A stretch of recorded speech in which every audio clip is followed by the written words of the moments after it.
Muy buenos días. Y más buenos para los que ya tienen vacaciones, ¿verdad? Empieza la Semana Santa, 2 semanotas. Los que trabajamos, si acaso 2 días, ¿verdad? Jueves y viernes. A mí, si acaso, me va a tocar un día. Pero los estudiantes, 2 semanas, al menos vamos a descansar en el tráfico. Hay tanta diferencia en el tráfico cuando no van a clases que el problema son los estudiantes, ¿verdad?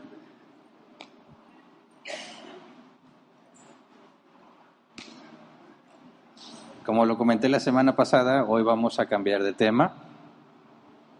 De hecho, este tema ya no lleva el nombre serie de fundamentos. Hace mucho que debimos haber quitado el nombre serie de fundamentos. 307 temas en total son demasiados para una serie de fundamentos. Y se va a tener que reorganizar. Todavía no tengo tiempo para reorganizarlo, pero algún día, con fe, se hará. Se va a reestructurar, ¿verdad? Para descomponerlo en distintas series. Les comenté la semana pasada que íbamos a empezar a estudiar sobre la gloria de Dios y partiendo de la responsabilidad que tenemos de glorificar a Dios. Es un mandato bíblico que debemos glorificar a Dios. Y me parece que lo olvidamos con mucha frecuencia en las cosas que hacemos dentro del cristianismo, las cosas que pueden convertirse en ritual, olvidamos el por qué la estamos haciendo. Y si un cristiano olvida que todo lo que haga debe ser para la gloria de Dios, va a parecerse al mundo. Si un cristiano no está pensando en glorificar a Dios, va a hacer lo que el mundo hace, va a hacer lo que le parece mejor y no va a hacer lo que es correcto partiendo de la responsabilidad de glorificar a Dios. Pero también reconozco que, como me pasó a mí durante muchos años de mi vida cristiana, escuché muchas veces la gloria de Dios, que pasaban a dar testimonios y decían que era para la gloria de Dios, pero era incapaz de decir qué es la gloria de Dios. Entonces, como cristiano te formulas o te creas un concepto de lo que tú crees que es la gloria de Dios, pero no es un concepto bíblico. Entonces, cuando decimos que todo debe de hacerse para la gloria de Dios, los cristianos, creo yo, con buenas intenciones, como lo hice yo, pensamos que se trata de decirlo. Es decir, si voy a explicar algo, tengo que decir que eso es para la gloria de Dios. Si voy a cantar un canto de mi inspiración, tengo que decir que es para la gloria de Dios.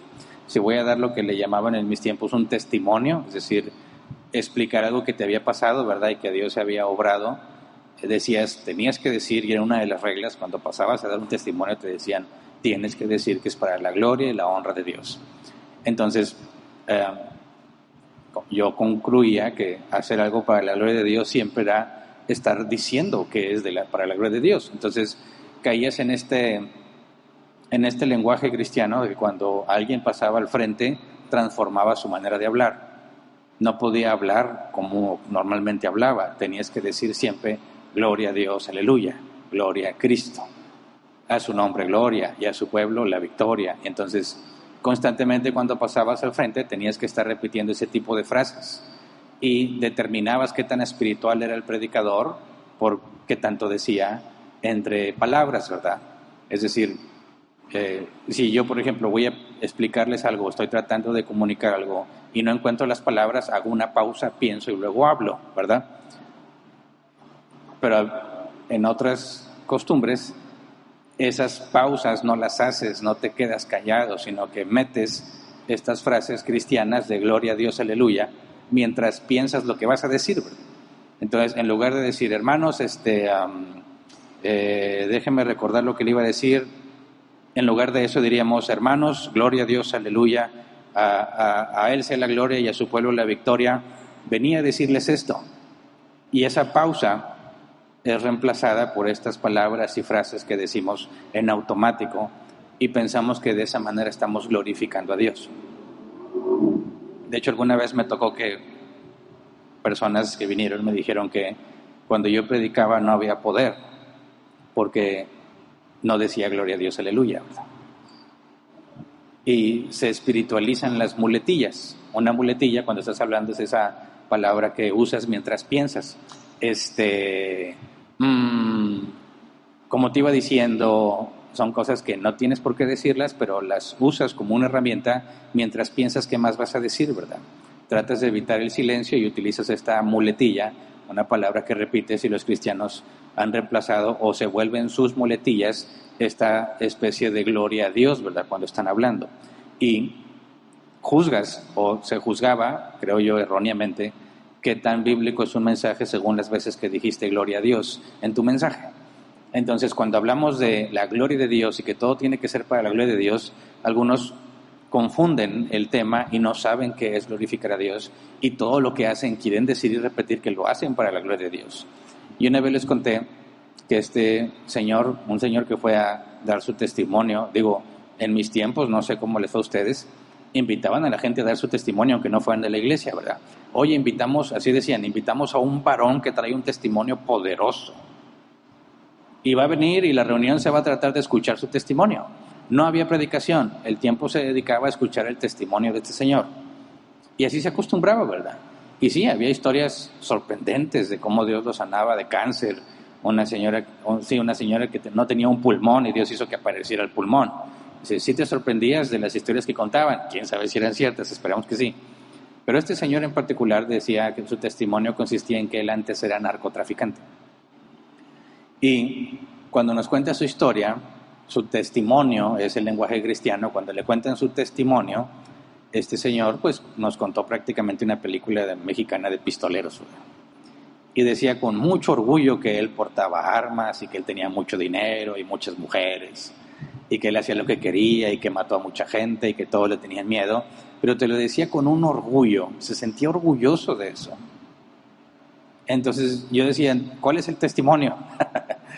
Nos está presumiendo de todo lo que hacía y ahora es pobre porque es cristiano, ya no tiene dinero, ya nadie lo respeta, ya no tiene autoridad. ¿En qué consiste este testimonio? Se supone que cuando tú das un testimonio, estás mostrando cómo Dios te cambió.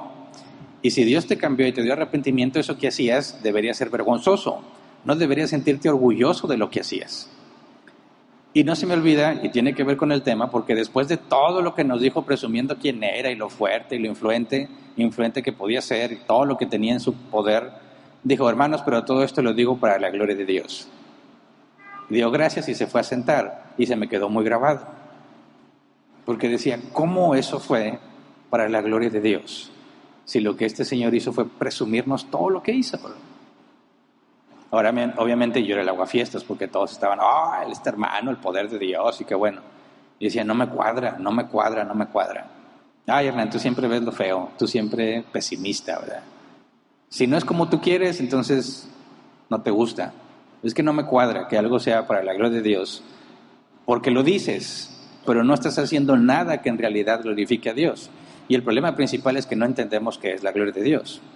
Y si hacemos algo para la gloria de Dios sin saber qué es la gloria de Dios, no vamos a poder hacer lo correcto. Sería azar que le atinemos a que lo que hicimos realmente sea para la gloria de Dios. Porque si no entendemos qué es la gloria de Dios, no podemos cumplir el mandamiento. Y es un mandamiento bíblico, que todo lo que hagamos, y ahorita lo vamos a leer, todo lo que hagamos debe de ser para la gloria de Dios. Y como cristianos, si pretendemos vivir la vida cristiana, necesitamos entender muy bien eso porque eso influye en tus decisiones. Las decisiones que vayas a tomar tienen que estar sujetas a ese mandato. Cualquier cosa que te propongas hacer tiene que tener la condición de que debe glorificar a Dios. Si no, no deberías hacerlo. Y como cristianos envueltos en la vida cotidiana de este mundo, en contacto constante con el mundo no le importa si glorifica o no glorifica a Dios. Y adoptamos esas costumbres, adoptamos ese pensamiento, ese razonamiento y hacemos las cosas como si fuesen correctas sin detenernos a pensar si glorifica a Dios o no lo glorifica. Entonces, a partir de hoy vamos a tomar una miniserie, no 307 temas, una miniserie sobre la gloria de Dios para entender nuestra responsabilidad y lo que significa la gloria de Dios con respecto al mandamiento de que todo lo que hagamos sea para la gloria de Dios. Y espero y le ruego a Dios que eso nos ayude a que el momento en que tomemos decisiones consideremos que lo que sea que te propongas hacer o decir tiene que glorificar a Dios y lo que eso implica. Porque también me acuerdo mucho en mis tiempos de joven cristiano, decían que en los cultos, le llamamos en el culto, se manifestó la gloria de Dios. No sé si alguna vez te pasó. Decían, la gloria de Dios se sentía, pero bastante, o sea, era la presencia de Dios. Y a mí me platicaba, no, que en aquella iglesia y que la gloria y que le asciende la gloria, y pues te generaba una expectativa, porque donde yo me estaba congregando no había nada que me hiciera pensar que Dios estaba allí. Entonces pues voy y pues ya sabes cómo se tratan esas reuniones, todo está enfocado en la alabanza, ¿verdad? Y la predicación pues hay lo que sea rápido porque ya nos queremos ir. Entonces la alabanza era el punto central y el punto donde la gloria de Dios se manifestaba. Y todos los que me contaban sobre la gloria de Dios en esas reuniones decían que era una experiencia maravillosa, que se sentían plenos, llenos, algunos caían por la gloria de Dios y era como que una especie de deleite que tenías en la reunión. Algunos lloraban cuando les preguntabas ¿por qué lloras? Llora de felicidad porque la gloria de Dios se manifestó. Entonces pues un día me tocó ir y ver, a ver, ¿dónde está la gloria de Dios? Y sí, la música estaba muy bien, buena iluminación, los instrumentos se oían con ganas, el bajo se oía muy bien, la voz del que cantaba, excelente, el feeling, el sentimiento te llegaba y llorabas, se sentía bien padre estar ahí. Decía, entonces esta es la gloria de Dios, esa es la gloria de Dios.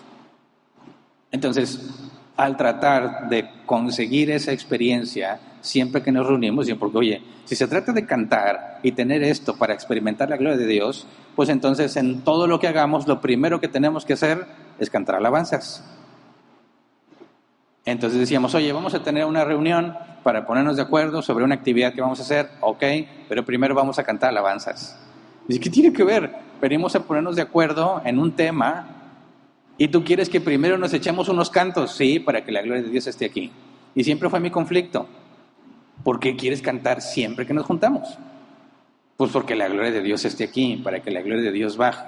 Entonces imagínate, nos ponemos de acuerdo para hacer un campamento, por ejemplo, y antes de decir qué información traes o fechas o costos, es primero, vamos a echarnos unas cancioncitas, ¿verdad?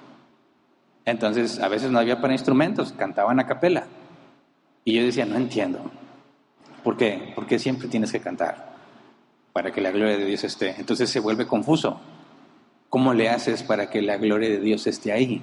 Si aparece en la adoración, decimos que eran las tranquilitas, la música tranquilita, la que llega, la llegadora, ¿cómo podemos hacer que la gloria de Dios venga? Entonces decían, ¿sabes quiénes son los encargados de traer la gloria de Dios? Los de la alabanza. Y dices, bueno, si conectas las cosas tiene sentido, porque si en la alabanza se experimenta la gloria de Dios, ¿quiénes son los responsables de que la gloria de Dios venga? Los de la alabanza. Y me tocó asistir a seminarios y cursos sobre cómo hacer que la gloria de Dios venga y la importancia del grupo de la alabanza, porque ellos eran punta de flecha, me decían. Eran punta de lanza, porque dice, está el cielo lleno de demonios. ¿Cómo le hacemos para que la gloria de Dios que está en el cielo llegue aquí? Pues hay que abrir camino. La gloria de Dios no va a bajar porque está lleno de demonios.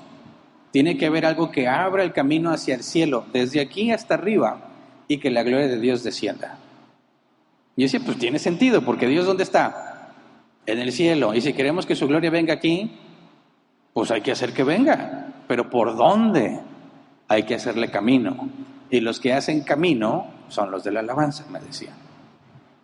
Entonces estábamos buscando que esa reunión en particular, los de la alabanza supieran hacer camino, hubiera buenos instrumentos, hubiera buena música, hubiera buenas voces para que pudieras experimentar la gloria de Dios.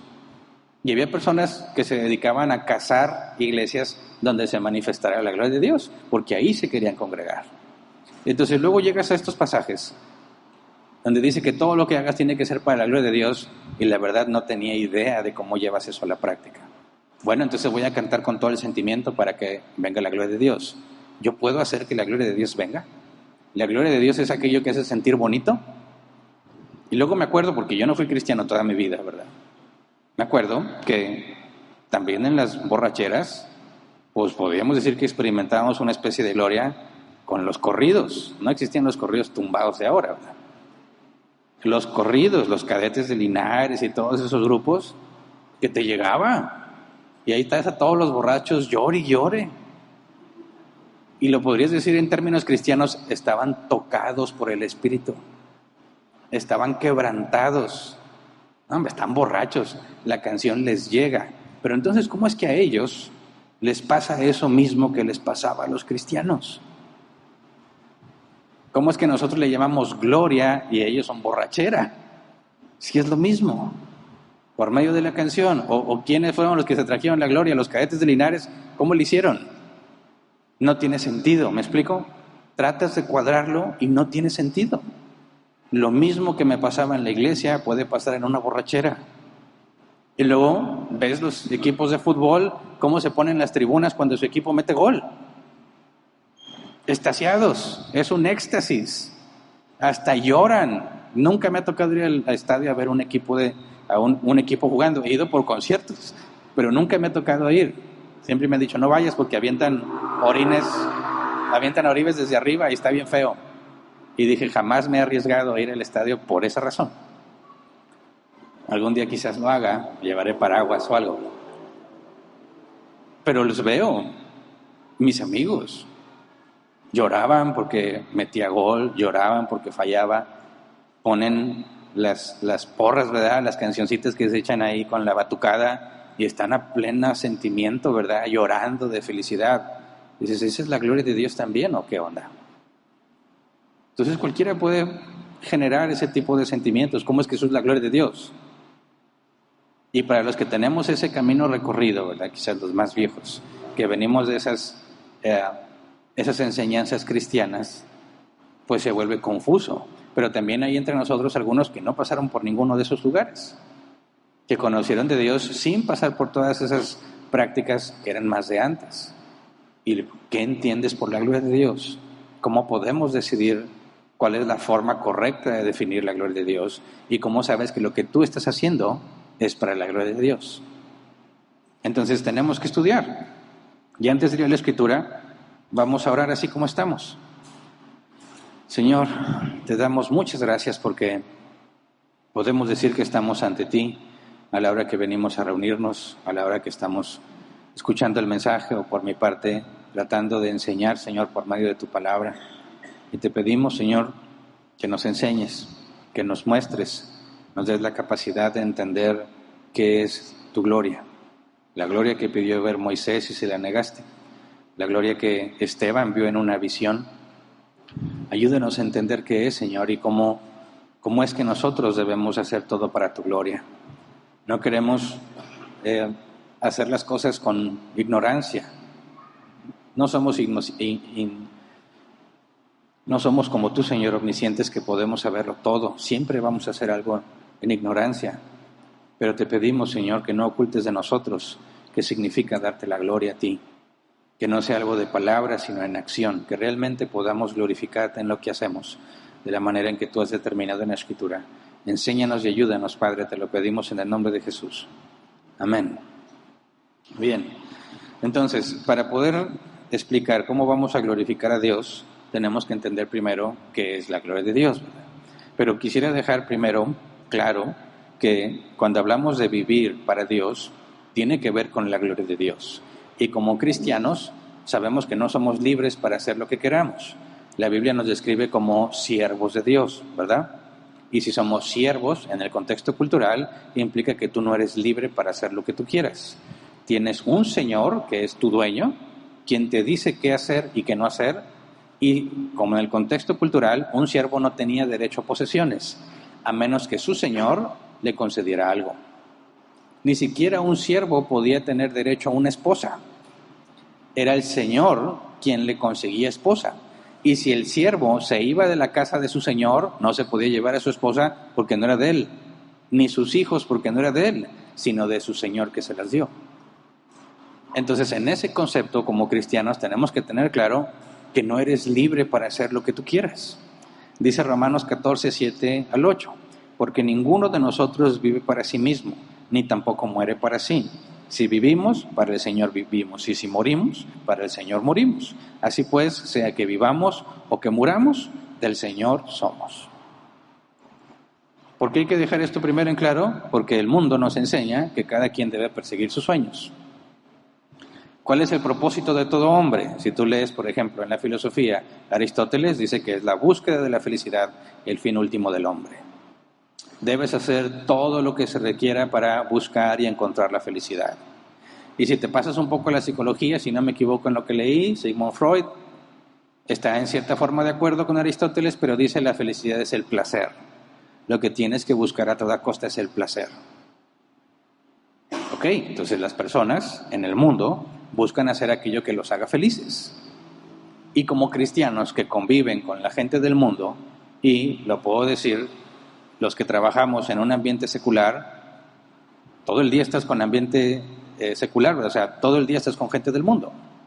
Y no nada más vas a trabajar, convives, platicas, se piden consejos, se encuentran sus penas, sus experiencias, se hace un equipo, ¿verdad?, donde estás conviviendo y se están conociendo, y a veces convives más con ellos que con tu familia, porque pasas más tiempo en el trabajo que con tu familia.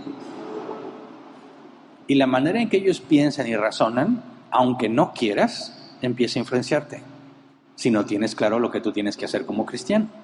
Entonces, cuando un cristiano no entiende bien cómo debe vivir vida cristiana y está en contacto constante con el mundo, el cristiano no va a influenciar al mundo, el mundo lo influencia a él. Y empieza a adquirir las prácticas y los pensamientos que no son cristianos y que en esencia no parecen pecaminosos. No estoy haciendo nada malo, pero te acostumbras tanto a cómo piensan ellos y cómo toman decisiones que empiezas a ver lo normal. Yo he escuchado personas que se dicen cristianas que dicen: oye, mi esposa debería agradecer que no ando con otra. ¿Por qué debería agradecértelo? Si tú no debes andar con ninguna otra mujer. Eso es lo que dice la Biblia. Sí, pero todos lo hacen. Es normal, es tan común. Todos ahí en la empresa andan con todos, todos contra todos, y saben que son casados y es normal. Mi esposa debería agradecerme que yo no lo hago. ¿Entiendes qué está pasando ahí? Su criterio no está en lo que la Biblia dice, sino en lo que la gente hace. Y se siente especial porque no hace lo que los demás hacen, no porque Dios diga que no lo debes hacer, sino porque lo haces porque eres buena gente y le estás dando una especie de beneficio a tu esposa. Pero lo has normalizado tanto que dices eso es normal, que ya no lo ves mal, ya no lo ves como un problema. ¿Y sabes qué tan grave era ese problema a los ojos de Dios? Lee el Antiguo Testamento. ¿Qué pasaba cuando encontraban a un adúltero? Lo mataban a pedradas. ¿Y a un fornicario? ¿Cuál es la diferencia? Alguien que tiene sexo sin casarse es el fornicario, y el que tiene sexo con una persona que no es su cónyuge es adúltero. Ya sea fornicario o adúltero, si te encontraban o había evidencia suficiente para condenarte, morías a pedradas. Pero ahora está tan normalizado que incluso los cristianos dicen, todos lo hacen. Normal. Es un error. Y ya, no pasa nada. Y me ha tocado escuchar que dicen, es que mira, no es lo mismo que un hombre lo haga que una mujer lo haga, porque la mujer involucra sentimientos. Eso sí es traición. Pero el hombre nada más es físico. No pasa nada. Cristianos. Yo sé que el mundo así razona y le parece normal. Pero que un cristiano diga eso, ¿qué le pasó? ¿Qué le pasó? Lo que el mundo hace, lo normalizó. Es lo normal. No le veo mucho problema. ¿Qué pasa entonces cuando tu mente no entiende lo que debes estar haciendo? Y el mundo te envuelve en sus razonamientos. Empiezas a pensar como el mundo. Y en lugar de que seas tu luz en las tinieblas, te estás uniendo a las tinieblas. Es cuestión de tiempo para que caigas y lo normalices y digas, no pasa nada, no es tan grave. Cuando en realidad deberías estar muerto si no estuvieras bajo el pacto de gracia. Pero el hecho de que no estén aplicando la pena capital no significa que para Dios es más tolerable, ¿verdad? Dios es el mismo y sigue siendo igual de grave a los ojos de Dios el pecado de adulterio o fornicación en el Antiguo Testamento y en el Nuevo Testamento. La aplicación es distinta. Pero entonces, si ya no vives para ti y ni siquiera mueres para ti, sino que eres de Dios, eso implica que todo lo que hagas tiene que ver con lo que Él quiere, tiene que ver con Él. Pablo lo explica de esta manera en 1 Corintios 10:31. En conclusión, ya sea que coman o beban o hagan cualquier otra cosa, háganlo todo para la gloria de Dios. Eso significa que yo vivo para Dios, que todo lo que hago, sea lo que sea, es para la gloria de Dios. Y esto no es una sugerencia, es un mandato. Es un mandato. Entonces, cada cosa que haces sin considerar si es para la gloria de Dios o no, es pecado. Quizás le atines. Quizás lo que hiciste resultó que glorificó a Dios, pero no fue tu intención. Ni siquiera lo tomaste en cuenta, hiciste lo que mejor te pareció. Y eso es muy grave. Yo sé que es imposible que cada acción que hagamos sea premeditada. Hay cosas que hacemos, como dicen, ya por inercia. Pero tienes que detenerte y decir, esto que estoy haciendo, ¿por qué lo hago? ¿Es para la gloria de Dios o no? Porque si no, estamos haciendo las cosas mal. Entonces, ¿qué es la gloria de Dios? Tenemos que partir de lo que dice la Biblia, tanto en hebreo como en griego, para tratar de entenderlo. La palabra hebrea para gloria, kabod, se traduce como glorioso, y pues me dejan las mismas.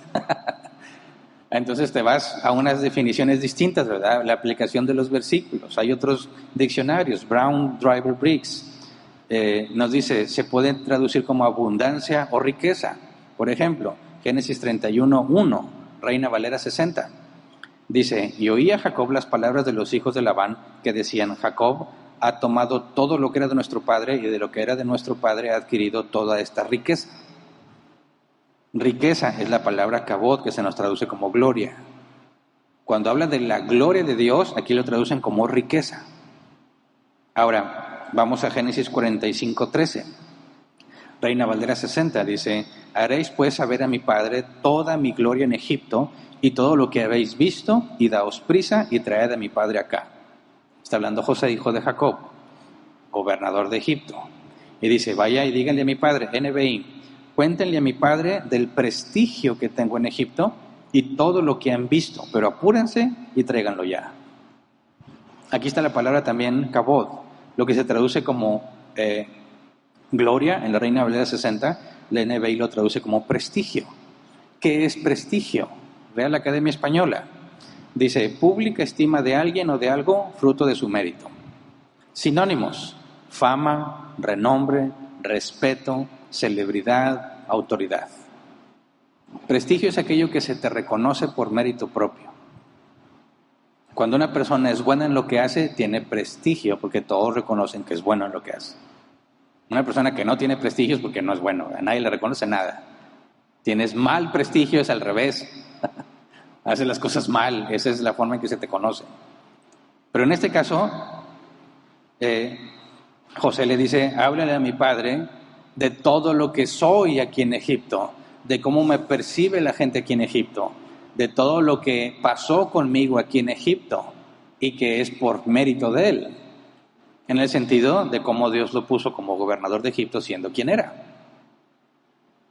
Ahora, también puede referirse no a personas, sino a cosas. Esther 5:11, Reina Valera 60, dice, y le refirió a Amán la gloria de sus riquezas y la multitud de sus hijos y todas las cosas con que el rey le había engrandecido y con que le había honrado sobre los príncipes y siervos del rey. Aquí está hablando a través de la gloria de sus riquezas, no la gloria de Amán, ¿verdad? La gloria de las riquezas de Amán. NBI dice, e hizo alarde de su enorme riqueza y de sus muchos hijos y de cómo el rey lo había honrado en todo sentido, ascendiéndolo sobre los funcionarios y demás servidores del rey. Y aquí gloria se nos traduce como enorme. Esa es una palabra compleja, ¿verdad? Lo enorme de sus riquezas es la gloria de sus riquezas. Se le reconoce que es mucho lo que tiene. Ahora con respecto a Dios, Éxodo 33:18, Reina Valera 60, él entonces dijo, te ruego que me muestres tu gloria. NBI, déjame verte en todo tu esplendor, insistió Moisés. Entonces, cuando vemos la palabra gloria en el Antiguo Testamento, decimos aplica a personas, aplica a cosas y aplica a Dios. Así que hablar de la gloria de algo no es algo exclusivo de Dios. ¿Se entiende? Si la Biblia habla sobre la gloria del rey y habla sobre la gloria de Dios, bueno, está haciendo énfasis a algo similar, aunque Dios no es como el rey, ¿verdad? Cuando decimos que Dios es santo y la Biblia en hebreo le llama santo, santo, santo, considerando que en hebreo el máximo para algo es 2 veces, 3 veces está diciendo es lo principal que se realza en Dios es su santidad. No decimos que Dios es santo porque fue apartado. ¿Se acuerdan que estudiamos que nosotros somos santificados? Significa que Dios nos puso aparte. Pero si Dios es santo, no estamos diciendo que alguien puso aparte a Dios. Estamos diciendo que Él es como nada en toda la creación. Él es único. Su santidad, no hay nadie como Él. Cuando decimos que Dios es santo, nos referimos a aquello que solo Dios tiene. En el Nuevo Testamento, la palabra que se nos traduce como gloria, doxa, alabanza, honor, gloria, esplendor. Diccionario Ejemplo lo desglosa un poco más, dice aquello que literalmente significa lo que evoca una buena opinión, es decir, que tiene algún valor inherente e intrínseco. Viene de otra palabra que se traduce como formarse una opinión, un juicio personal, la estimación u opinión mental subjetiva sobre un asunto. Es lo que hace que algo venga a la memoria y te haga pensar de cierta manera sobre una persona. ¿Alguna vez te han hablado de alguien muy importante y cuando lo conoces dices, no me pareció tan importante? Yo me acuerdo de los artistas cristianos. Me hablaban mucho de ellos y ya les conté la experiencia que tuve con algunos de ellos. Que allá se suben y súper espirituales, ¿verdad? Cantan y hablan y el Espíritu Santo les dice cosas y dices, wow. Pero cuando me tocó ayudarlos a cargar bocinas y eso, los escuché diciendo maldiciones. Para mí fue un shock. Tenía poquito en el cristianismo. Dije, yo no le veo lo importante que dicen de él. Si escucharas lo que yo escuché de él, no pensarías que es tan importante. En ese sentido, la gloria de ese cantante decían que era mucha. Todo lo que Dios lo usa y lo que hace. Y más, lo que más se decían ellos, eran músicos de Luis Miguel. ¡Wow! Pero cuando yo lo conocí, al contrario. Al contrario. Entonces, cuando hablamos de gloria es algo subjetivo. No es algo estándar que aplica para todos. Cuando hablamos de la gloria de Dios, también hay subjetividad. No todos perciben lo mismo. ¿Se entiende? Entonces, cuando tratamos de definir qué es la gloria y decimos que es algo subjetivo, va a depender mucho de cómo lo entiendas tú y de qué percibes tú. Y no va a ser lo mismo que yo entiendo. Cuando hablamos de que debes glorificar a Dios y entramos en cosas subjetivas, decimos, ¿cómo le hacemos? ¿Cómo hago para asegurarme que lo que estoy haciendo lleva gloria a Dios?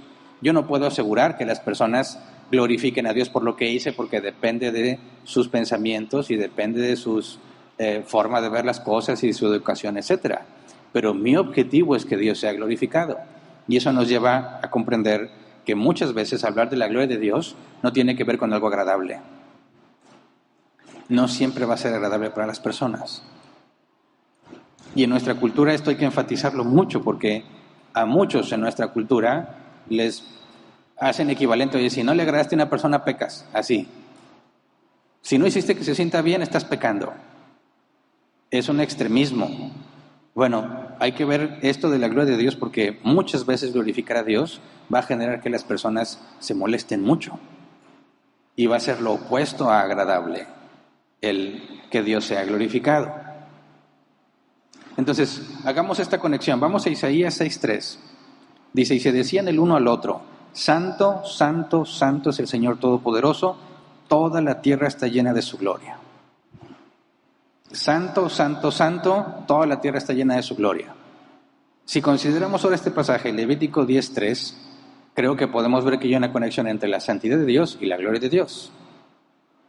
La gloria de Dios tiene que ver con la santidad de Dios. Levítico 10:3 dice, Moisés le dijo a Aarón, de esto hablaba el Señor cuando dijo, entre los que se acercan a mí manifestaré mi santidad y ante todo el pueblo manifestaré mi gloria. Y Aarón guardó silencio. ¿Alguien reconoce esta porción? ¿De qué se trata? La muerte de Nadab y Abiú. ¿Cómo murieron estos dos hijos de Aarón? Dios los consumió con fuego sobrenatural, ¿verdad? No es que caían en una hoguera, no es que tuvieron un accidente. Dios los consumió con fuego. ¿Por qué? Bueno, porque Si tú indagas un poco más en el texto, puede ser, es probable, no lo podemos afirmar, que andaban sobre los influjos del alcohol, pero principalmente ofrecieron un fuego que no tenían que ofrecer. Es decir, si tú lees Levítico, es más, desde Números, todas las instrucciones detalladas que Dios dio sobre lo que tenían que hacer, y les pedía a los sacerdotes que siguían al pie de la letra lo que se les dijo, todo iba muy bien. Es el día en que se estrenó el tabernáculo, se inauguró, era la primera vez que estaban haciendo todo lo que Dios les dijo que hicieran, y a estos dos hombres se les ocurre improvisar y hacer algo por iniciativa propia y ofrecer algo que Dios no había pedido ni ordenado que se ofreciera. Y el momento en que lo hicieron, Dios los mata. Y esto es lo que Dios le dijo a Aarón por medio de Moisés. Moisés le dijo a Aarón, de esto hablaba el Señor cuando dijo, entre los que se acercan a mí manifestaré mi santidad y ante todo el pueblo manifestaré mi gloria. Ok, Dios se glorificó en los hijos de Aarón, Nadab y Abiú, cuando los mató. ¿Cómo es que se glorificó? ¿Qué significa eso?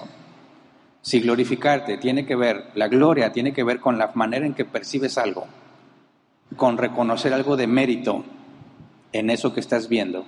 Si es riqueza, que es una enorme riqueza, si es una persona que tiene mucho prestigio, cuando hablamos de la gloria de Dios es reconocer su santidad, que Dios es como nada más, no hay nadie como Él. Y uno de los atributos de Dios es su justicia. ¿Qué significa que Dios es justo?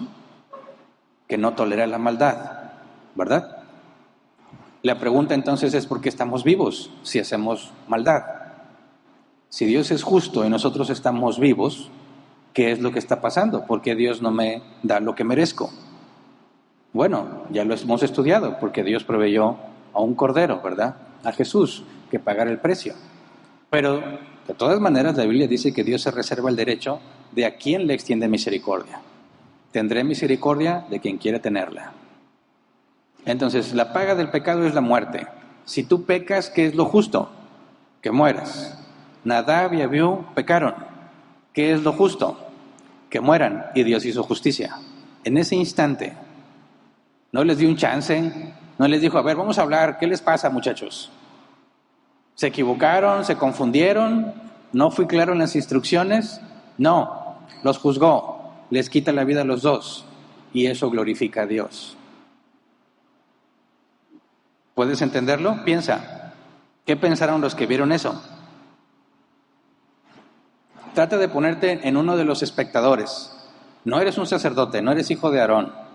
Tú estás viendo cómo están haciendo los sacerdotes todo lo que Dios les mandó. ¿Cuál va a ser la consecuencia de que ellos hagan todo lo que Dios les mandó? Que Dios habitaría con ellos en el tabernáculo, ¿verdad? Si ellos cumplían al pie de la letra todas las instrucciones para que ante Dios el pueblo quedara limpio, entre comillas, y Dios pudiese habitar entre ellos y no los consumiera su justicia, tenías que cumplir con todas esas procedimientos y rituales de matar animales y ofrecer ciertas partes y verter la sangre en cierto lugar de tal manera, con el dedo tal, y ungir a los sacerdotes de otra forma y ponerle sangre en el lóbulo derecho y en el dedo gordo del pie, etcétera, etcétera. Perdón. Tú estás viendo todo eso que está pasando. Es la primera vez. Tú esperas que haya una manifestación visible de Dios en el lugar santísimo, sobre el tabernáculo. Leamos Levítico 10, 1 al 2. Pero Nadab y Abiú, hijos de Aarón, tomaron cada uno su incensario y poniendo en ellos fuego e incienso, ofrecieron ante el Señor un fuego que no tenían por qué ofrecer, pues Él no se lo había mandado. Entonces salió de la presencia del Señor un fuego que los consumió y murieron ante Él. Tú estás viendo todo. Esto siempre me lleva a pensar. A veces voy rumbo al trabajo, voy a dejar a mis hijos a la escuela y hay mucho tráfico y digo, seguramente hay un accidente. Y dices, bueno, están todos detenidos, bien lentos. Llega el punto en que pasaste toda la avenida, todo ese tramo y no había ningún accidente. Y dices, ¿qué es lo que pasó? Ah, el accidente estaba en el sentido contrario. Pero ¿por qué nosotros vamos tan lento? Porque todos quieren ver. Van manejando, ven el accidente y se frenan. Y se fijan. Y si hay fallecidos, más. Y hasta sacan el teléfono. Y luego ya avanzan. Y todos hacen lo mismo. ¿Por qué? Por mirones. Quieren saber qué es lo que pasó. Ahora piensa cómo estaba la gente ahí. Viendo, ok, ¿qué están haciendo ahora? Van a ofrecer fuego. Ok, ¡buah! Los consume. Y se mueren. ¿Qué pensarías tú? Los sacerdotes, hijos de Aarón, enfrente de Aarón, Dios los mató. ¿No te parece escandaloso eso? ¿Qué fue lo que pasó? ¿No te haría preguntarte qué clase de Dios es Dios? ¿Qué te hace pensar acerca de Dios el ver cómo los calcinó en un instante?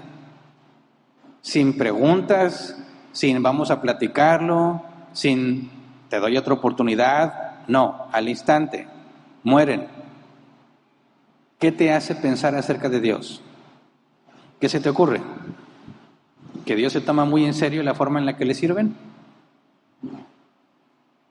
¿Que Dios exagera? ¿Que no era para tanto?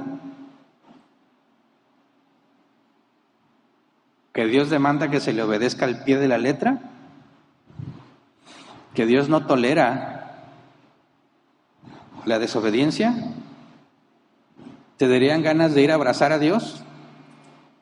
¿De decirle, papito? Fíjate bien, Dios se está glorificando. ¿Qué significa? Está haciendo que todos los que estén ahí se formen una percepción de quién es Dios en realidad. ¿Se entiende? Órale, ¿quién quiere ser sacerdote?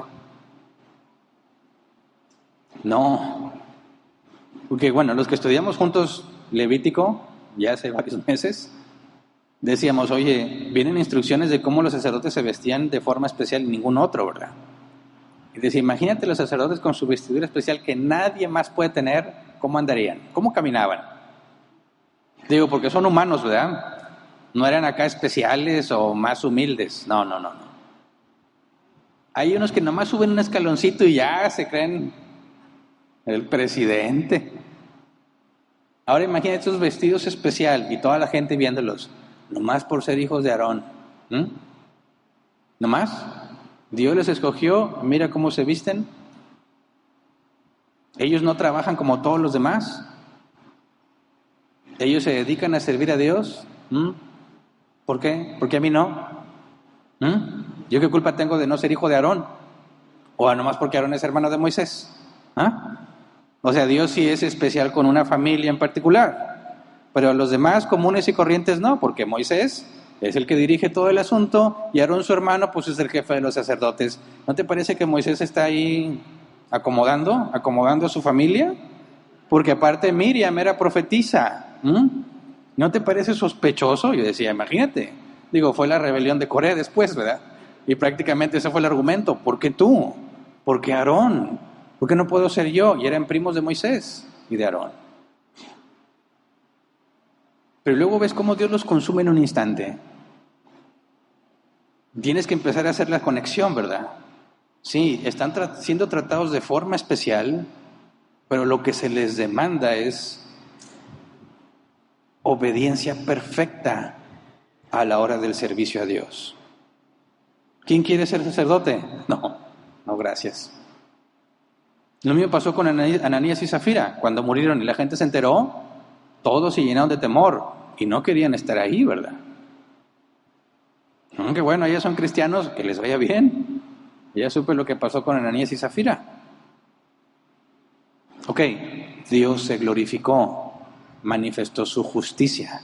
Todos los que supieron, tanto como con Ananías y Zafira como con los hijos de Aarón, todos llegaron a la conclusión: Dios no tolera la maldad, Dios no tolera el pecado. Lo estábamos cantando, ay de mí, muerto soy, pecador ante tal santidad. ¿Cómo es que los cristianos dicen, se sintió la gloria y fue tan hermoso? ¿Fue hermoso para los que vieron lo de Nadab y Abiú? No. La gloria de Dios no tiene que ver con hacerte sentir bien. La gloria de Dios no necesariamente tiene que ver con que te sientas en paz o que te sientas amado.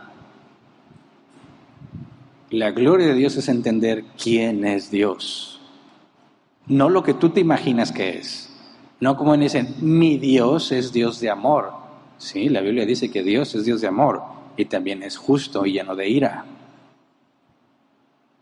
Que Dios se glorifique implica que te hace entender, te hace percibir cómo es Él en realidad. No el Santa Claus que muchos piensan.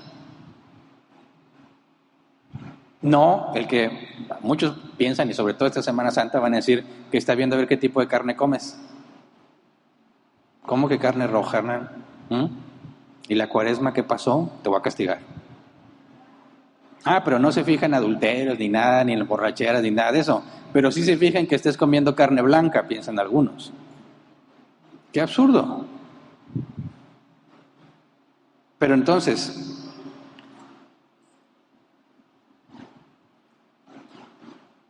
vamos a otro ejemplo de Jesús. ¿Qué sintieron los cambistas cuando Jesús volcó las mesas? ¿Qué percibieron acerca de Jesús? La Biblia nos enseña que Jesús es la gloria de Dios, ¿verdad? Conocer a Jesús, ver a Jesús es ver a Dios. Toda la gloria de Dios está en Cristo. Ok. Estás tú tranquilamente en el templo, haciendo negocito, te va ahí más o menos, te va bien. Lograste ahí con tus influencias que te dieran una chance ahí. Me imagino que han de estar peleados los lugares en el templo, ¿no? Voy a ser cambista. Conociendo la corrupción de ellos, tuvieron que haber dado una lana, ¿verdad?, para acomodarse. Entonces llegas, pones tu mesa y dices, ahora sí, acomodas tus moneditas. Aquí pongo este tipo de moneda, aquí otra. Lo que más se mueve es esta. Aquí traigo la feria, la morralla, decimos en México. ¿Ves? Mira, ahí viene Jesús, el que dicen que es el Mesías. Órale, te voltea la mesa. ¿Qué pasa por tu mente?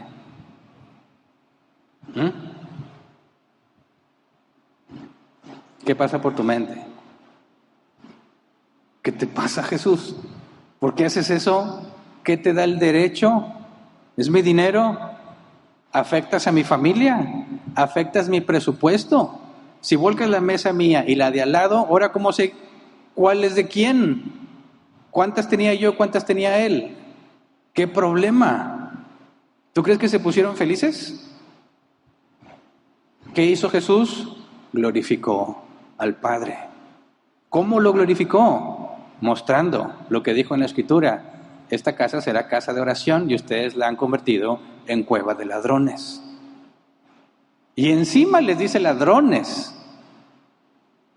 Dios fue glorificado con esa acción.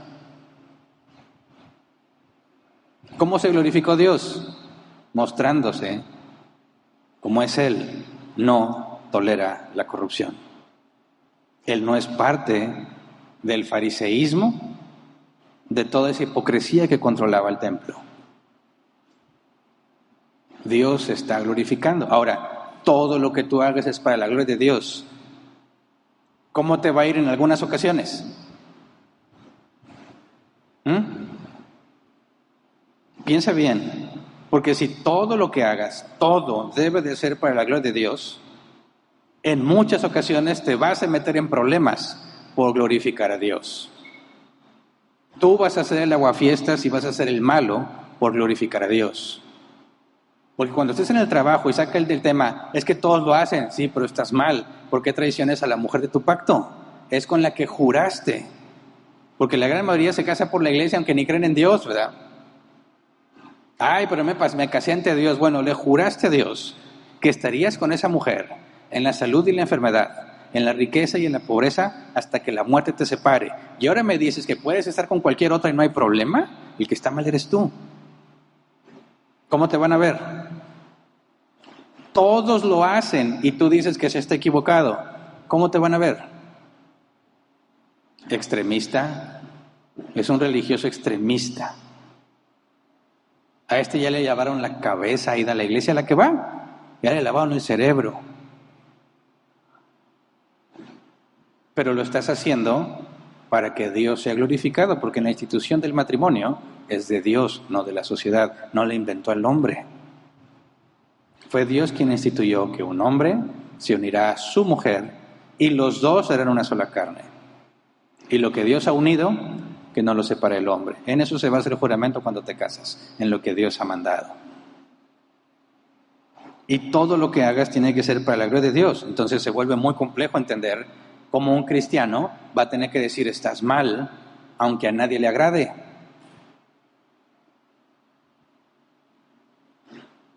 Nuestra responsabilidad es reflejar a Jesús en todo tiempo. Lo que tú haces tiene que comunicar a las personas qué es lo que le agrada a Dios, qué es lo correcto a los ojos de Dios. Por eso nos metemos en un serio problema cuando hacemos las cosas mal. Si en tu trabajo haces las cosas mal y no cumples y luego quieres hablar de Dios, no lo vas a glorificar. De eso hablaremos más adelante. Eso es mancillar el nombre de Dios, lo opuesto a glorificarlo. Porque son muy rápidos para decir los que no son cristianos. Mira, ¿y eso qué es cristiano? Rapidísimo llegan a sus conclusiones. ¿Y eso qué es cristiano? Y se supone que va a la iglesia. Ahí no estás glorificando a Dios, estás haciendo lo opuesto. Pero hay ocasiones, como Jesús, cuando volcó las mesas, como Esteban, cuando le dijo la verdad, lo estudiamos, ¿verdad? Cuando Esteban le dijo la verdad a todos los que estaban ahí, lo mataron a pedradas por lo que les dijo. Y estaba glorificando a Dios. Pensemos en uno de los atributos de Dios, su soberanía. ¿Qué significa que Dios es soberano? Que Él hace lo que quiere, cuando quiere, como quiere, donde quiere y con quien Él quiere. ¿Verdad? Ok. Piensa, ¿qué tan difícil sería coordinar tu vida? Nada más la tuya, no pienses en todos los demás. Estar siempre pendiente que tú hagas lo que tienes que hacer, porque Dios no te obliga a hacer las cosas, ¿verdad? Pero tiene control de todas las circunstancias. Decimos, nosotros decidimos con libertad. Cuando pecamos lo decidimos libremente, ¿verdad? Cuando hacemos lo bueno, lo hacemos libremente. Cuando hacemos lo malo, lo hacemos libremente. ¿Qué se requiere para decir que hiciste algo con libertad? Número 1, que tú quisiste hacerlo, ¿verdad? Según las circunstancias que se te presentaron. 2, si las circunstancias hubieran sido distintas, no hubieras hecho eso que hiciste. Y número 3, no tuviste ninguna presión externa que te obligara a hacerlo. Se cumplen esas 3 cosas, tú decidiste con libertad. Ahora, todo lo que has hecho en tu vida ha sido la soberanía de Dios. Dejándote hacer lo malo o interviniendo para que hagas lo bueno. ¿Qué capacidad mental se requiere para coordinar la vida de una persona en todos los días que está en esta tierra? Agrégale que convives con familia, que influencias a tus hijos, a tu cónyuge, en el trabajo, y todo sigue estando en control de Dios. Y no nada más en esta generación, sino en todas las generaciones de la humanidad. ¿Qué clase de capacidad mental se requiere para tener control de todo? Si tratas de entenderlo, vas a empezar a captar la gloria de Dios. ¿Quién es Él en realidad? ¿Cómo es que puede tener control de todo lo que pasa? Ni un solo átomo en el universo está fuera del control y la soberanía de Dios. ¿Qué se requiere para controlar todo? Si nosotros nos hacemos bolas, porque nos llenamos de cosas, sobre todo si somos hombres. Las mujeres les llaman son multitasking, pueden hacer muchas cosas, pero en un periodo breve de tiempo. Los hombres podemos estar mucho tiempo, pero haciendo una cosa. Y cuando tienes que estar haciendo muchas cosas durante mucho tiempo, se vuelve un problema de administración. No puedes hacer todo lo que quieres hacer. Tienes que decidir qué cosas sí y qué cosas no. Ahora, ¿cómo controlas todo el universo? Es imposible de entender. Bueno, eso es parte de la gloria de Dios. ¿Qué tan grande es Dios? ¿Qué capacidad tiene Él? Y empiezas a captarlo. Es el asombro que puedes experimentar al entender. Todas las estrellas que están ahí, dice la Biblia, Dios las conoce por su nombre. Y son incontables. Podemos pensar en la gloria de Dios por medio de sus acciones. Juan 11:4. Cuando Jesús oyó esto, dijo: esta enfermedad no terminará en muerte, sino que es para la gloria de Dios, para que por ella el Hijo de Dios sea glorificado. ¿De quién está hablando? De Lázaro. Le estaban pidiendo a Jesús, Jesús ven porque Lázaro está enfermo, y Jesús no quiso ir. Y luego le informaron, Lázaro ya murió y como quiera todavía no fue. Ya cuando fue, el cuerpo ya estaba empezando a podrirse, la putrefacción, ¿verdad? Las hermanas María y Marta le dicen, ay Jesús, si hubieras estado aquí, Lázaro no se hubiera muerto. Pero desde el principio Jesús dijo, esa enfermedad, cuando le informaron que Lázaro estaba enfermo, dijo, no es para muerte, pero se murió, ¿verdad? Es para la gloria de Dios. ¿A qué se refiere Jesús? Esa enfermedad no termina en muerte. Se muere, pero Dios va a ser glorificado por medio de lo que voy a hacer con Lázaro. Cuando Jesús le dice, Lázaro, sal fuera, sabiendo que el cuerpo ya tiene putrefacción, y nadie le ayudó a Lázaro a salir, sino que él se levantó y salió con todo el vendaje, ni seguro ni podía caminar bien. Entonces Dios fue glorificado. ¿Por qué? ¿Quién tiene el poder de poner en orden un cuerpo podrido para que no nada más recupere la vida, sino que salga por cuenta propia, caminando y pueda seguir viviendo? Dios fue glorificado en medio de todos con asombro ante el poder de Dios. Éxodo 14:7. Yo voy a endurecer el corazón de los egipcios para que los persigan. Voy a cubrirme de gloria a costa del faraón y de su ejército y de sus carros y jinetes. ¿De qué está hablando aquí? Los israelitas tienen que cruzar el Mar Rojo y ahí viene el ejército de faraón. Están por alcanzarlos, ¿verdad? Dios les dice, me voy a cubrir de gloria con ellos. ¿Qué fue lo que le pasó a todos ellos? Murieron. Los israelitas acaban de cruzar y Dios regresa a las aguas a su normalidad y mata a todo el ejército de Faraón que estaba atravesando. ¿Y eso fue para qué? Para que Dios fuera glorificado. ¿Qué fue lo que entendieron todos los israelitas cuando vieron eso? ¿Qué pensaban acerca de Dios? Ahora, ¿qué pensaron los egipcios que no cruzaron y están del otro lado viendo lo que pasó? No pensaron lo mismo, pero ambos percibieron la gloria de Dios. Los israelitas se ponen a cantar de felicidad. ¿Qué habrías hecho tú si eres egipcio y ves lo que pasó? ¿Qué te hace pensar del Dios de los israelitas? No se compara con ningún falso Dios de los egipcios. Te queda una idea de quién es. Así que Dios se glorificó por medio de eso. Éxodo 24:17. A los ojos de los israelitas, la gloria del Señor en la cumbre del monte parecía un fuego consumidor. ¿Se acuerdan que cuando Dios se manifestaba a los israelitas siempre era por medio de temblores, rayos, una nube espesa, fuego? Era la manera en que Dios se manifestaba a ellos. No se manifestaba como un Dios que les extiende los brazos para que corran a recibir el amor que necesitan. Se manifestó como un Dios justo. No te acerques porque te mueres. ¿Cuál era el problema? Tu pecado y mi pecado. No puedes acercarte a un Dios justo. Entonces Dios se manifiesta de esa manera y todos entienden cómo es Dios. Nadie puede decirle a Dios como muchos cristianos se refieren a Él, sin ningún respeto en lo absoluto, ¿verdad? Sí, Jesús nos enseñó a llamarlo Padre, pero de ninguna manera está justificado que lo trates como si fuese como tú. A mí se me revuelven las tripas cuando estoy hablando con no cristianos y dicen, ah, sí, Chuyito, refiriéndose a Jesús, se me revuelve el estómago. No les digo nada, ¿verdad? Se me revuelve por dentro la tripa. ¿Cómo que Chuyito? ¿Qué te pasa? No sabes de quién estás hablando, un día vas a saber. Pero hay cristianos que han profanado por completo. Dicen, sí, pues me tocaba servir, pero Dios ya sabe cuál es mi vida y Él me entiende. Como si fuese igual que tú. Como si fuese corrupto como nosotros. Está pésimo, mal, muy mal. Me acuerdo mucho que en experimentos que hacíamos y entrenamiento, alguien tenía que exponer algún tema o algo, y yo me sentaba a escucharlo y decía, es que me pone nervioso que Hernán esté aquí. Bueno, se supone que tú lo vas a hacer delante de Dios y de sus ángeles. cuando se congrega la iglesia.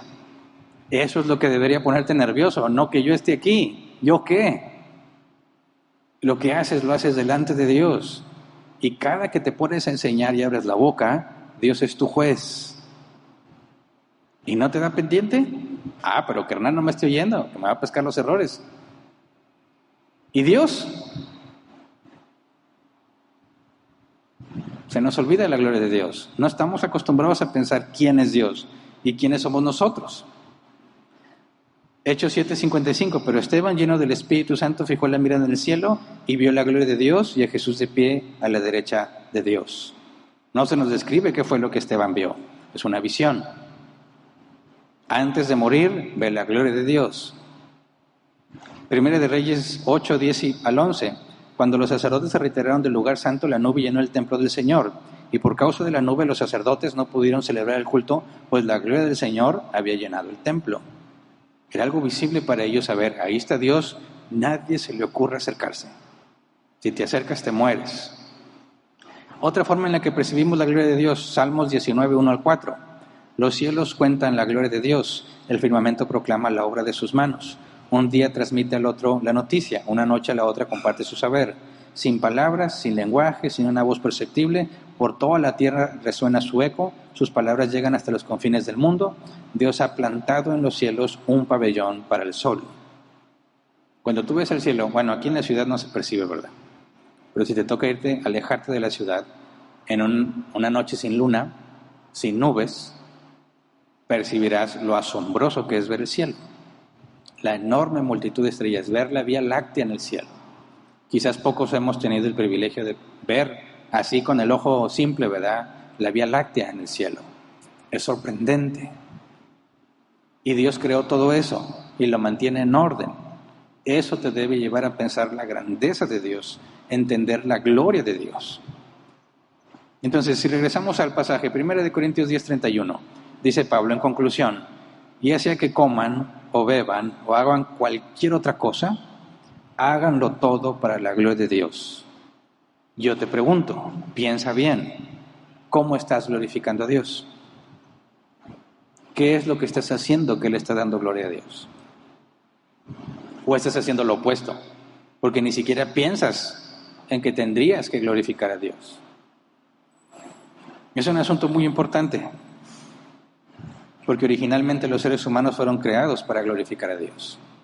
Adán y Eva, cuando se les da autoridad, sobre todo animal, para que gobiernen la tierra, es para que Dios sea glorificado por medio de ellos. Viendo a Adán y Eva y a su descendencia, toda la creación vería cómo es Dios. Caímos en pecado, ¿verdad? Por medio de Adán todos estamos bajo maldición, pero Dios te regeneró, te hizo nacer de nuevo, vuelves a estar en capacidad de glorificarle, limitadamente, ¿verdad? Pero vuelves a tener la capacidad de glorificarle. ¿Cómo estás glorificando a Dios? En tu trabajo, en la escuela, con tu familia, en la congregación. ¿Cómo estás llevando la gloria de Dios a todo lugar donde estás?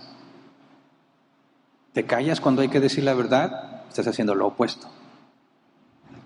No, yo no me voy a meter en problemas, cada quien hace lo que quiere, si tú piensas así, es tu verdad, yo tengo mi verdad y hay que respetar. No estás haciendo lo que debes hacer. No digo que debas estar peleando, pero tienes que decir, mira, aunque respeto tu manera de pensar, déjame explicarte mi posición, porque creo que te puede evitar muchos problemas si lo puedes comprender. No estés jugando con otras mujeres, no te metas en esos problemas, porque el que más va a sufrir eres tú. Por eso la Biblia enseña que el hombre se unirá a su mujer y serán una sola carne. No hay espacio para nadie más. Nadie más. Hombre y mujer. Complementos. Es lo mejor que puedes hacer. Van a pensar que eres retrógrada, etcétera, etcétera. Pero estás glorificando a Dios porque ellos se forman aquí en su mente la idea. Tú eres cristiano y Dios dice esto. Tú me dices que Dios es así. Y se forma un concepto de quién es Dios y el concepto es correcto. Y si Dios no los regenera, te van a decir, no, pues tu Dios exige mucho. Exactamente. Por eso no hay otro camino de salvación, porque ninguno de nosotros puede cumplir las exigencias de Dios justo. Y ahí tienes el camino para el Evangelio. ¿Te das cuenta? Aunque no les interese, yo le he dicho a muchos, no les interesa, pero les queda claro. Me dicen, yo no sabía que Dios era así. ¿Por qué no conoces a Dios? Por eso. Yo pensé que Dios tenía más paciencia. A veces la tiene y a veces no, Él se reserva el derecho. No, pues así ser cristiano no conviene. Pues no crees que somos cristianos por gusto, ¿verdad? Nunca hubiéramos escogido ser cristianos. Es Dios quien te hace nacer de nuevo. Y ahora, aunque parece que me limito más y que parece que estoy esclavizado, en realidad soy más libre de lo que era antes. Quizás no les interese, quizás piensen que estés chiflado, pero van a crearse un concepto correcto de quién es Dios, y eso es glorificarlo. ¿Se entiende? Entonces no vives nomás por vivir, no vives nomás, pues eso es lo que yo hago, así me siento a gusto. Esto que estoy haciendo, ¿cómo glorifica a Dios? Esta situación en la que voy a abrir la boca, ¿cómo voy a hacer que Dios sea glorificado? Sé que se van a enojar y que me van a decir que estoy mal, entonces tengo que tener la preparación mental para decir, ok, voy a decir esto, sé lo que viene, estoy listo. Si las cosas se ponen difíciles, ¿sabes qué? Podemos estar de acuerdo en que no estamos de acuerdo. No hay por qué seguir discutiendo. Y ya. Pero estás haciendo lo que te corresponde. Estás buscando que Dios sea glorificado en todo lo que haces. Y te vas a encontrar siendo usado por Dios más de lo que tú pensabas que podía ser. Porque tristemente hay muchos cristianos que nadie sabe que son cristianos. Que están tan a gusto en el mundo que no dicen nada. Así nomás, pues es que hay que llevarlo en paz. No, eso es cobardía. Es cobardía. Tenemos el mandato. Todo lo que hagas, cualquier cosa, debe ser para la gloria de Dios. Entonces, si entiendes que es la gloria de Dios, aquello que te hace entender, que te lleva a percibir quién es Él, debes empezar a tener una idea de cómo le glorificas. No basta con decir, yo era narcotraficante, tenía mucho dinero, muchas mujeres y mucho poder, pero lo digo para la gloria de Dios. Eso no tiene ningún sentido. Eso no me lleva a mí en ninguna manera a tener un concepto de quién es Dios. Lo hiciste para tu gloria, para que piensen que tú eres importante. Y eso es lo que vamos a estudiar, si Dios quiere, las próximas semanas. Porque los seres humanos, en nuestra naturaleza caída, en lugar de glorificar a Dios, nos glorificamos a nosotros mismos. Y cuando ni siquiera te glorificas a ti mismo, mancillas el nombre de Dios. Y tenemos que tener conciencia de eso. Porque nuestro contexto social y cultural no le importa. Cada quien hace lo que le parece mejor, lo que le da más placer. Y nadie puede decir nada al respecto, ¿verdad? Bueno, tenemos que ser luz en las tinieblas. Tenemos que establecer límites claros. Ok, estoy en el mundo, dijo Jesús, no soy del mundo. Y no le pidió a Dios que me quite del mundo, sino que me preserve del maligno. Entonces hay que saber cómo hacerlo, hermanos. Hay que pensar lo que hacemos y lo que decimos. Todos nos equivocamos. Pero tienes que tener la conciencia. Me estoy equivocando, ¿por qué? Porque no glorifiqué a Dios. Porque la gloria me la quedé para mí. Es tan fácil quedarnos con la gloria, bien fácil.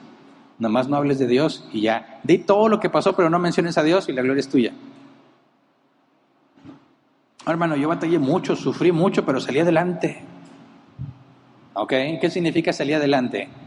Que Dios no tomó en cuenta tu pecado, te tuvo misericordia, te dio la provisión que necesitabas, te dio la fortaleza, el entendimiento y la sabiduría para que encontraras la solución, pero no lo mencionaste.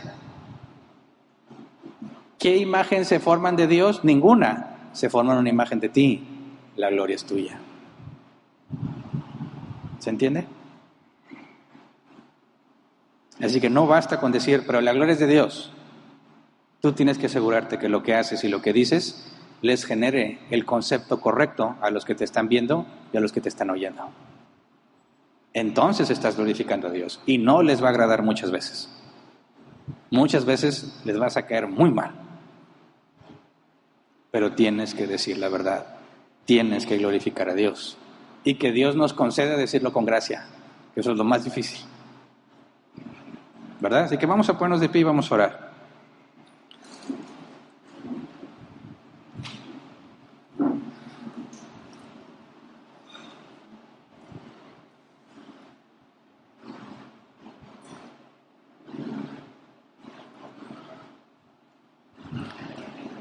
Hermanos, reflexionemos y meditemos en nuestras acciones. Es muy fácil vivir por inercia. Es muy fácil dejarnos llevar por lo que el mundo hace. ¿No se ve pecaminoso en primera instancia? Quizás no estés haciendo algo intrínsecamente malo, pero no estás glorificando a Dios. Y eso te lleva a fallar. Porque conforme pasa el tiempo, al tú callar, te vas a meter en problemas o vas a permitir problemas que pudiste haber evitado. Solo se trata de tener conciencia de quién eres y de quién es Dios. Y que nada de lo que tienes es mérito tuyo, sino de Él. Nada, ni tu preparación si la tienes, ni tu educación si la tienes, o tu falta de educación, no importa. Tú debes glorificar a Dios en todo, en todo. Y eso es complicado. Se requiere el Espíritu Santo. Viene conectado. Si tienes que controlar tus sentimientos y tus emociones y te esfuerzas en saber qué es lo que estás sintiendo para controlar lo que vas a decir, ahí está conectado. ¿Cómo glorifico a Dios en esto? Es un proceso que todo cristiano debe de hacer. No conectes tu lengua al cerebro con una conexión directa. Muchos problemas te los evitas solamente callándote la boca. ¿Verdad? Hablamos hasta que ya estamos fríos, hasta que ya lo pensaste. Porque cuando aquí tienes el problema y nada más abres la boca, te vas a arrepentir. Lo piensas. Ay, ¿me voy a meter en problemas? Yo creo que sí. Pero esto es lo que se debe de decir. Así que le dices, Señor, ayúdame. Ayúdame a decirlo con gracia porque lo tengo que decir. Y ya tu pensamiento no es cómo le ganas, cómo le demuestras que está mal, cómo lo dejas en vergüenza. No es, tengo que decirlo, necesito el valor para decirlo y ya sé que ahí viene el golpe. Que Dios me dé la firmeza para permanecer fiel. Entonces ya no estás hablando contra la persona, estás buscando glorificar a Dios. Es como Esteban, lo están apedreando. Él no está viendo el conflicto, él no está diciendo, ¿por qué me apedreas? O déjame le regreso una de perdido. Veo la gloria de Dios y a Jesús a su diestra. No les tomes en cuenta esto que hace. Él no está en el conflicto. Su mente está en Dios. Dijo la verdad, lo glorificó y le costó su vida. ¿Tú estás dispuesto a pagar el precio? ¿Estamos dispuestos a pagar el precio? ¿O es tan valiosa tu vida que es mejor mancillar el nombre de Cristo? Así que vamos a orar. Señor, perdónanos porque cuando debemos hablar callamos y cuando deberíamos callar hablamos. Perdónanos, Señor, porque hemos hecho muchas cosas porque nos parecen correctas, porque nos parece lo mejor para nosotros, lo que me va a hacer sentir mejor o lo que me trae el máximo beneficio según mi perspectiva, pero no tomo en cuenta si te glorifica o no. Perdóname, Señor, porque muchas veces nos quedamos con la gloria que te corresponde. En lugar de que tú seas glorificado, nos quedamos con el mérito, para que la gente piense bien de nosotros, para que piense que somos buenos, para que piense que somos mejores. Y pecamos al tratar de robarte tu gloria. Tu palabra es clara, tú no compartes tu gloria con nadie. Ayúdanos a entender lo que eso significa. Ayúdanos a avanzar. de manera que entendamos que si vivimos, para ti vivimos, y si morimos, para ti morimos. Somos tuyos. Ayúdanos, Señor, a ir contracorriente en este mundo. Mientras todos buscan cumplir sus sueños y buscar sus placeres, ayúdanos a permanecer firmes buscando que tu gloria llegue a las naciones, empezando por el lugar que me rodea, empezando por el lugar donde yo camino, por donde yo vivo. Ayúdanos, Señor, a buscar de todas maneras posibles controlar lo que decimos y lo que hacemos, no para que nos vaya bien, no para conseguir algo, sino para que tú seas glorificado. Que todos aquellos que sepan que soy tu Hijo puedan verte a ti por medio de mí, Señor, cuando hago lo bueno. Y cuando me equivoco y hago lo malo, puedan verte, Señor, que tú eres perdonador, que tú eres fiel y justo, porque por medio de Cristo tengo perdón de mis pecados. Y que en medio de mi maldad tú seas glorificado al mostrarte compasivo, Señor. Que quede claro que tú eres justo y yo injusto, que tú eres perfecto y yo malvado, Señor. Para que cuando haga algo bueno quede claro que eres tú quien lo hace en mí y por medio de mí, Señor, para que la gloria sea tuya. Ayúdanos a hacer, como decía Juan el Bautista, que nosotros menguemos para que tú seas exaltado. Ayúdame a quitarme del medio, Señor, cuando se trata de darte la gloria a ti. Ayúdanos, Señor, a entender quién eres tú y quiénes somos nosotros, para que no se nos olvide nuestra condición, para que no nos acostumbremos y profanemos la gracia, sino que podamos permanecer agradecidos, conscientes de quiénes somos, Señor, y de la gracia que hemos recibido, para que entendamos que nada es por nuestra propia mano, que todo es gracia y misericordia para nosotros, Señor. Enséñanos a permanecer firmes en medio de la corriente que nos rodea, a hablar sin temor, como los apóstoles te pidieron y sus discípulos. Danos denuedo para hablar de tu palabra, que no temamos al castigo social que normalmente le hacen a aquellos que van contracorriente. Ayúdanos a no estimar más las cosas de este mundo que tú, Señor. Ayúdanos a poner los ojos en el reino de los cielos, para que tu nombre sea engrandecido y tu evangelio proclamado. Te lo pedimos en el nombre de Jesús. Amén. Pueden sentarse. Pasemos a la sección de preguntas, si es que las hay.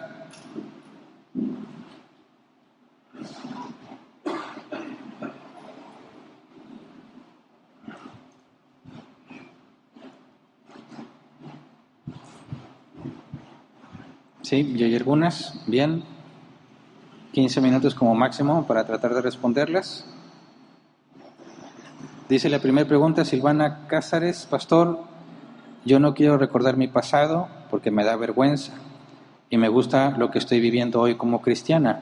¿Debo de recordar mi pasado a fuerzas para saber de dónde me sacó Dios? Porque aparte mucha gente me dice, ¿por qué eres cristiana si tú cómo eras? ¿Qué hago? ¿Cómo les puedo contestar? Y disculpe porque siempre pregunto, pero entre más veo la palabra, más quiero saber para poder hacer las cosas bien. Bueno, a nosotros no nos molestan las preguntas, al contrario, nos agrada que la gente pregunte. Así que no tenías por qué pedir disculpas por preguntar. Y en cuanto a recordar tu pasado, mira, si Dios borrara nuestro pasado, no podríamos ser agradecidos, ¿verdad? La gratitud requiere que tengamos en cuenta quiénes éramos. Y cuando empezamos a caminar la vida cristiana tenemos muy presente quiénes éramos. Pero, por ejemplo, tengo 28 años de cristiano y tiene que ser un esfuerzo voluntario el recordar quién era hace 28 años, ¿verdad?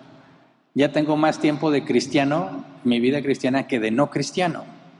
Conocí a Dios a los 19 años y tengo que hacer el esfuerzo constante de recordarme a mí mismo que yo vengo de lo más vil y despreciado, como dice la Escritura, y que a pesar de caminar 28 años con Cristo, aún si hiciera todo lo que me corresponde, dice la Biblia, siervo inútil soy. Porque cometemos el error los cristianos de pensar que como ya somos cristianos somos mejores que el mundo. Y eso es un peligro muy grave, porque nos convertimos en una especie de fariseo legalista que se jacta de haber hecho lo correcto y que pensamos que aquellos que están en el mundo están mal porque quieren. No, tenemos que recordar quiénes somos. Obviamente, conforme vamos caminando en la vida cristiana, el enfoque va siendo diferente. Pero cuando te dicen, ¿cómo vas a ser cristiano tú si todo lo que hacías Esa es una excelente oportunidad para explicarles. Es que en eso consiste el Evangelio, en que Dios perdona todo lo que eras y te da una vida nueva. Eso significa Evangelio, la buena noticia. La buena noticia es que todo el mugrero que hiciste puede quedar borrado, no ser tomado en cuenta si te arrepientes y caminas con Jesús. Entonces, cuando te dicen, hombre, ¿cómo que ahora? Todo lo que yo sé que tú hacías, ¿sí? Ese es el milagro. Esa es la evidencia que ya no soy así. No es algo que me está pasando aquí en la mente, es algo que tú puedes ver. Esa es la manera en que Dios manifiesta su poder. Y no nada más para mí, sino para cualquiera que se humille y le pida perdón por sus pecados. Y ya le diste el Evangelio. ¿Se entiende? Quizás ellos pretenden burlarse. Es verdad. ¿Por qué me creerían que soy cristiano si me conocieron todo el mugrero que hice? ¿Por qué me creerías? Lo normal es que no me creas. Lo normal es que pienses que estoy fingiendo. Pero mírame, no soy el mismo. Y eso lleva un precio porque ya no te van a creer. Ya no van a querer convivir contigo, ya no te van a platicar porque ya eres diferente. Ahora tú eres santurrón. Ahora te la das de muy puro. No es que me la dé de puro, sigue siendo miserable. Pero no me acuerdo este predicador que dijo, yo soy un mendigo, diciéndole a otros mendigos dónde encontré pan. No dejé de serlo, simplemente encontré la fuente de alimento y la quiero compartir. Así que aprovecha, no te sientas atacada o avergonzada, son oportunidades que Dios te da para que digas lo que Dios hizo contigo. Siguiente. Griselda, entonces, en el Antiguo Testamento las muchas mujeres de Salomón, si estaba aprobado por Dios, pero uno adúltero era sujeto a muerte, ¿no? Tanto Salomón como David estaban pecando. De hecho, es más claro en el asunto de David con Betsabé, ¿verdad? Que Dios, cuando David no se arrepiente de su pecado, ¿verdad? Sino que manda matar a Urías y trata de acomodar las cosas casándose rápido con Betsabé para que resulta que el bebé era 7 mesino, cosas así, ¿verdad? Digo, no nada más David ha hecho eso. Dios manda al profeta Natán a confrontarlo y le dice, Dios no te tomará en cuenta este pecado, pero hay consecuencias. En tu familia vas a pagarlo.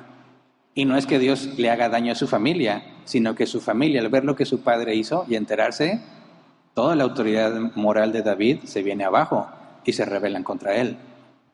Porque vuelve a hacer algo similar cuando entre sus hijos uno viola a su hermana, media hermana, y David no hace nada, y eso provoca la rebelión de los hijos de David. Así que Dios se reserva cuándo vas a recibir tu merecido. A veces es en esta vida, a veces Dios en su misericordia dice eso lo pagó Cristo y no experimentas alguna consecuencia, pero si no eres salvo lo vas a experimentar en el juicio del gran trono blanco, ¿verdad? Vas a ir a la condenación. El punto es que tanto Abraham como Jacob, como todo aquel que haya tenido más de una mujer, pecaron. Y en sus vidas vemos la consecuencia. ¿Qué tan miserable fue Jacob al tener 2 mujeres? Todos los problemas en los que se metió y luego le agrega al meterse con las siervas de esas mujeres. Se complicó demasiado su vida y ahí está la evidencia. ¿Qué le pasó a Salomón por ir tras las mujeres? Terminó siendo una idólatra. Parece que Dios al final de sus días le dio arrepentimiento, ¿verdad? Pero fíjate lo que pagaron ellos mismos. Por eso la narrativa no es normativa. El hecho de que la Biblia narre algo no significa que Dios lo aprueba. Porque estaba estipulado desde Moisés que cuando hubiese un rey no podía tener muchas mujeres. Pero no les importó y pagaron el precio de su mala decisión.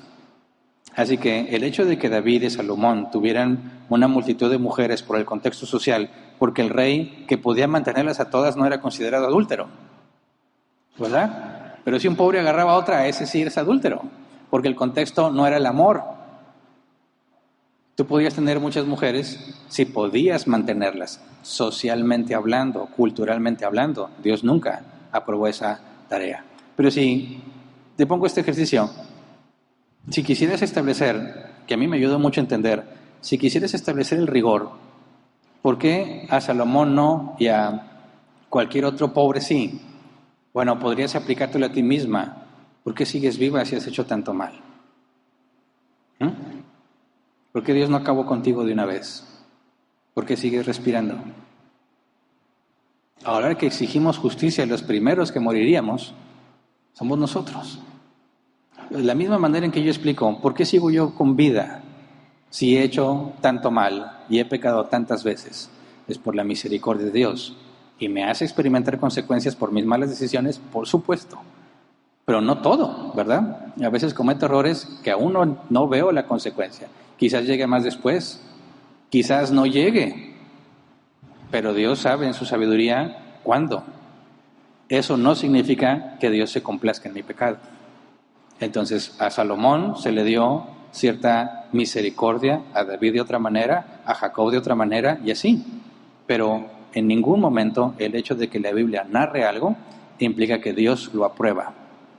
Por eso la poligamia es clarísimo en la Biblia que trae muchísimos problemas.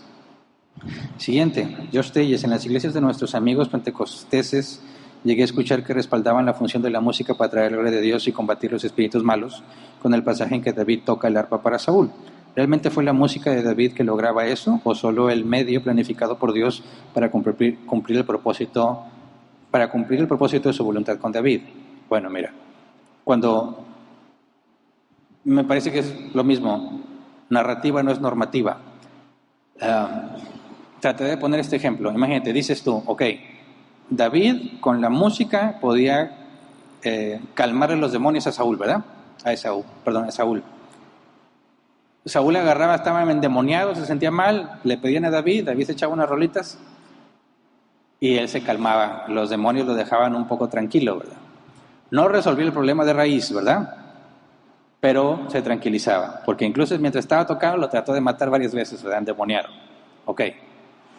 Eso que Dios hizo a través de David no significa que es algo que tú debes de hacer, ¿verdad? Por ejemplo, cuando Jesús sanó a un ciego, escupió en la tierra, hizo lodo, se lo untó en los ojos y el ciego vio. Si tomamos el mismo razonamiento de que si David tocaba los demonios se iban, entonces agarrémonos escupiendo, haciendo lodo y untándoselo a los ciegos.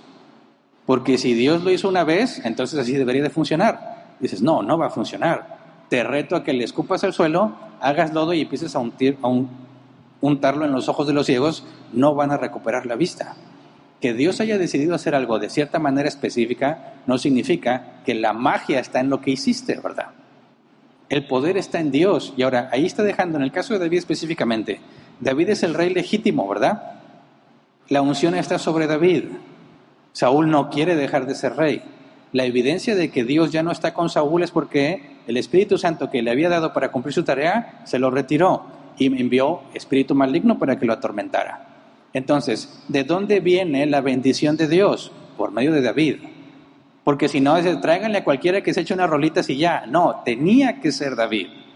¿Y cuál es la evidencia que Dios está dejando ahí? Saúl, siendo el rey, no cuenta con la unción de Dios. David, que no lo es, Dios lo usa para bendecir a su pueblo, incluyendo a Saúl. De manera que ahí está la evidencia de quién es el rey. No es que la música tenga poder. Eso es un grave error de interpretación, ¿verdad? Que Dios haya usado de esa manera particular a David para manifestar que Dios está con David y no con Saúl, no significa que el procedimiento es el poderoso. Dios es el poderoso. Porque si no, también podría comprarme un montón de chivas y hacer la técnica de Jacob, ¿verdad? Tengo que hacer que se apareen viendo rayas y voy a tener más rayadas y moteadas y se van a reproducir más que las demás. No, Dios lo hizo así en esa ocasión. No significa que si tú repites el proceso va a suceder. El poder está en Dios, no en la acción que se ejecutó. Entonces, no es correcta esa interpretación. Y hay que tener mucho cuidado porque esas cosas nos desvían muy fácil, ¿verdad? O alguien quiere que le escupa y le eche en los ojos, o quizás tiene ese problema en los oídos, le intentamos. No tiene sentido, ¿verdad? Es Dios quien hace las cosas. Y ya, ¿verdad? No hay preguntas. ¿Hay una? Es cierto. No había llegado. Kimberly, buenas tardes. ¿Cuál es la diferencia entre decir que Dios no tolera la maldad del no creyente, pero sí le da misericordia porque sigue vivo, si la misericordia implica un pago de por medio. Gracias. Mira, el pago, yo lo entendí así, eso es lo que a mí me resolvió el problema, porque eso es un problema muy común, ¿verdad? Que también lo viví. ¿Cómo es que Dios le está perdonando la maldad al malo? ¿Dónde está el pago? Bueno, el pago será en el lago de fuego. ¿Me explico? En el juicio del gran trono blanco van a ser echados al lago de fuego, ahí está el pago por todas las acciones. Nosotros deberíamos ir al lago de fuego, sin duda alguna, pero el nuestro pago lo hizo Jesús. Entonces, solamente hay dos formas de pago: Cristo o tú mismo. Todo lo que se te tolera en este mundo lo va a pagar Cristo o lo pagas tú mismo. Entonces, el impío que hace maldad ahorita y es corrupto y asesino y fornicario y no le pasa nada, no significa que Dios ha perdonado su pecado. Lo único que deja en evidencia no tener arrepentimiento es que va al lago de fuego y ahí pagará todo lo que hizo. ¿Me explico? De hecho, es la única cosmovisión, la cristiana, la que trae justicia. Porque si eso no existe, si no hay un lago de fuego, si no hay un juicio final, Hitler se salió con la suya. ¿Me explico? Porque tanto daño y tanto asesinato, y nada más, según la teoría, se suicidó, aunque hay evidencia de que se fue a Argentina.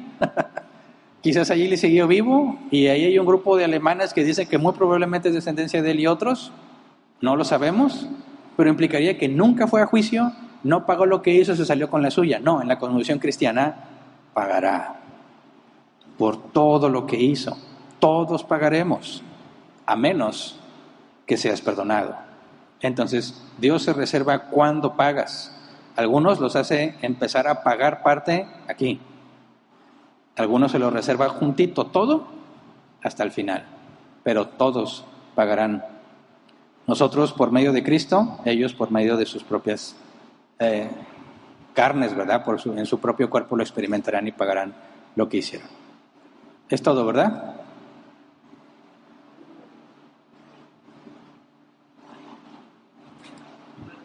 Ya, gracias. Pensé que era algo sobre las preguntas, ¿no? Entonces terminamos la sesión de preguntas y antes de despedir la transmisión, bueno, me comentaron que hay algunas personas foráneas de otro país o otra ciudad que han estado preguntando en YouTube, ¿verdad?, sobre el campamento. Y es que no hemos dado información todavía, ¿verdad? Se decidió aquí internamente, ya tenemos el lugar, ya se separó el lugar, todo lo que falta es pagar. Y vamos a buscar comunicar a los hermanos que nos quieran acompañar de otro país o de otra ciudad, pero obviamente por razones de seguridad no queremos nomás dar la información y ya al aire, ¿verdad?, que se vaya al internet. Queremos dársela a los que están interesados en venir. Entonces, por lo pronto, cualquiera que sea foráneo, que esté interesado en acompañarnos en nuestro campamento, puede escribirnos a nuestra página de Facebook. Mándanos un mensaje y ahí te hacemos llegar la información. Para decirte cuánto fechas, lugar y costo, y ya tú decides si se acopla o no se acopla, ¿verdad? Es en julio, está pensado en las vacaciones de aquí, ¿verdad?, a México. No sabemos si coincide con periodos vacacionales en otros países, pero nos daría mucho gusto recibirlos y conocerlos de donde quiera que estén. Entonces, por favor, si estás interesado, no escribas en YouTube porque no hay forma de establecer una conversación privada, ¿verdad? Escríbenos a la página de Facebook y ahí por medio de mensaje te podemos dar la información. Listo, ¿verdad? Bueno, no hay más avisos en línea. Terminamos la transmisión. Si Dios quiere, la próxima semana continuamos estudiando este tema de la gloria de Dios.